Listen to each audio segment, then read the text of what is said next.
What's up, guys? Welcome to the Legacy Channel. And today, I want us to discuss anxiety and its role in your life.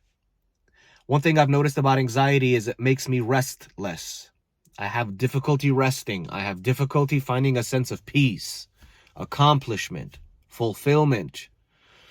And as I take a step back to look at this anxiety in my life, come to find there's a lot of guys that have anxiety in their life, but they're just not introspective enough to call it what it is. So today, I just want to simplify it and just say this. If you're worrying about something, you're letting anxiety come into you, into your life, into your thinking, into your emotions.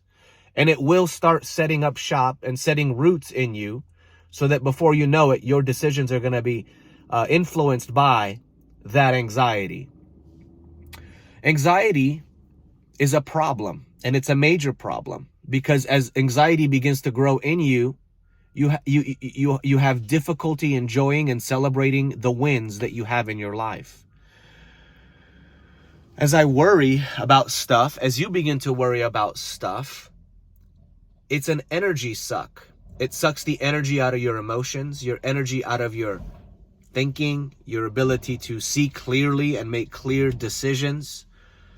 Because the anxiety of making the wrong decisions all of a sudden paralyze you from acting. Anxiety is sneaky too. Because anxiety will not only influence you in your mind and in your emotions, but it'll influence your body. All of a sudden, your blood pressure goes up. All of a sudden, your pulse begins to grow up as you think about the possibilities of this failure, as you think about the possibilities of what might go wrong. And again, it begins because your blood pressure goes up, because your pulse goes up. All of a sudden, your body begins to clam up. And as your body clams up, guess what? You got no peace.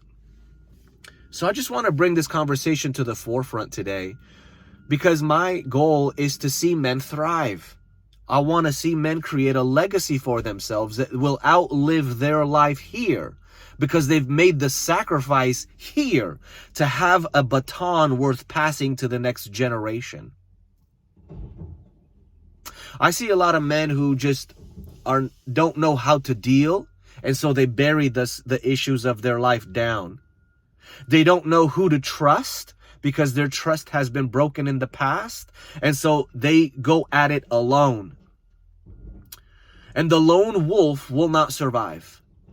I want this channel to be a place where lone wolves that have been loning it for years and decades can come together around other men and begin to build relationship, begin to build trust, begin to talk about the things that matter. And honestly, I think that in the whole man world, men are tired of bottling everything in because it's not healthy. It's not healthy. It's not healthy, and it cannot be sustained. There's a couple of things that I've begun to implement in my life to help me with anxious moments. Let's be real, we all have them. There's no such thing as a man who doesn't have to wrestle with internal issues, one of which is anxiety. And so one of the things that I began to ask myself is when I find myself in a state of anxiety is, am I looking at the problem? Is the problem sucking all of my energy? Or am I pivoting? I see and acknowledge the problem, but now I focus my energy towards the solution. I don't want the problem to suck all of my creativity, all of my ambition, all of my problem-solving skills, because us men, we're problem solvers. We know what to do. We innately know what to do and how to do it to get past a challenge or a problem. So am I focusing on the problem and allowing it to rob me of my masculine ability to fix it? Or am I beginning to take the reins of my focus, of my intention, and start acknowledging that, yes, I see the problem. Now I'm going to pivot towards finding the solution. If you find yourself drained at the end of the day, mentally, physically, emotionally, spiritually, and you have nothing left to give when you get home to your wife, or you have nothing left to give when you get home to your children, I would begin to say that you've probably spent some energy in the wrong directions, because when we give our energy to the right things of our life, it invigorates us and we get excited. We get excited about our life. We get excited about the direction of our life. And we also get excited about bringing people with us as we move forward. if you have a family, there's no greater legacy than to leave a healthy family behind, a generational wealth that's built upon your wisdom, right? Your insights and the things that you've accomplished and the skills that you're passing down from one generation to another, to another, to another. See, I come from Romania, and that's a culture where you have generations that live under the same roof as a common thing. When I came to America and I saw that, you know what, the status quo is when I turn 18, I move out and I start my own family. And then I raise those kids, and when they turn 18, they're going to move out and start their own family. There's a large separation between the generational blessings in those cases. Listen, I'm not telling you to have your kids live with you until they're 25 to 30. But what I am saying, there should be this family dynamic, this family culture of we do life together. You don't have to move out when you're a teen. I'm not kicking you out so that my life can begin again. No, no, no. There are things worth passing down to our children that they will then in turn pass down to their children. And there are things that we as men have to intentionally decide what they're going to be. One of those things is how to deal with stress, how to deal with anxiety. That is a foundational pillar upon which somebody can build their life, because you will be stressed. You will be attacked with anxiety, worries, fears. You know that. We might as well begin to develop an ability to communicate to our sons and our daughters of what to do when they reach that point. Yes, you're right. There are things that they're going to have to deal with on their own that they're not going to listen to us about. But we can at least, while they're young, show them and demonstrate to them what it means to be stressed and how to start focusing on the solution of the problem and implementing that into the situation. Number 2. One of the things I have found, and just not the mental shift, is also breath work. I did jujitsu for a little while. And as soon as I started in my first class rolling with my first opponent, I noticed that when my opponent got on top of me and I was on the ground, that my breathing started hyperventilating. And I went into survival mode, just trying to push this opponent away from me, because I felt threatened. And anxiety does the same thing. It makes our breathing and our breath rate elevate.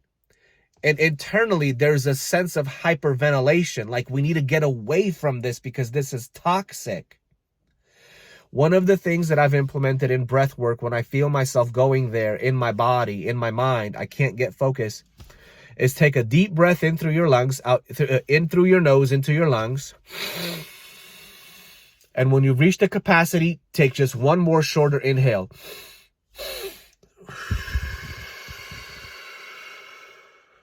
And then you exhale slowly through your mouth. And you do that 3 times. Your pulse will decrease. Your body will relax. And the stress that wants to come on you will vanish. You don't make good decisions when you're under stress and under pressure. And you don't make good decisions when you're in a state of survival. You have to get control back over your body.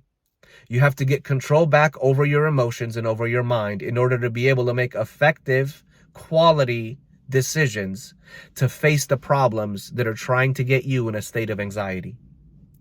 My friends, I hope this is helping you, man, because I know that it's helped me. And I know one thing is that a man can't lead his life, a man can't lead his wife, and a man cannot lead his children unless first he is leading himself. And I know, these are difficult things to listen and to hear, because all it is like, great, more work for me to do. Yeah, there's no way around it. This life for a man is work. The work of becoming and proving ourselves a man. Just because I have a ding-a-ling between my legs does not make me a man. It makes me a male. A man has to prove himself a man. And learning how to deal with internal issues, my friends, is the first step to learning how to become a man and proving ourselves as such. Because a man proves himself a man in stressful times, in difficult times. Okay? And we need each other in order to win over these things. The last thing I want to talk about is something that's gotten a bad rap, is mantra. What is the dialogue that you're saying to yourself? What are you saying to yourself in these situations, in these moments? Oh my God, I'm going to fail. Oh my God, here it is again. I don't have what it takes. Or, oh God, I just got to put my head in the sand and just let this blow over.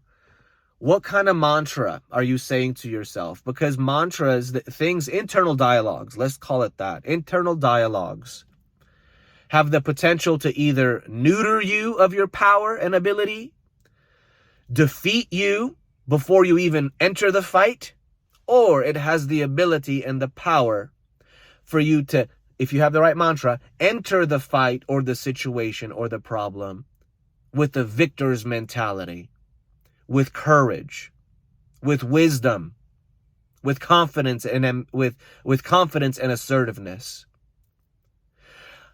For me, the mantra that I like is biblically based.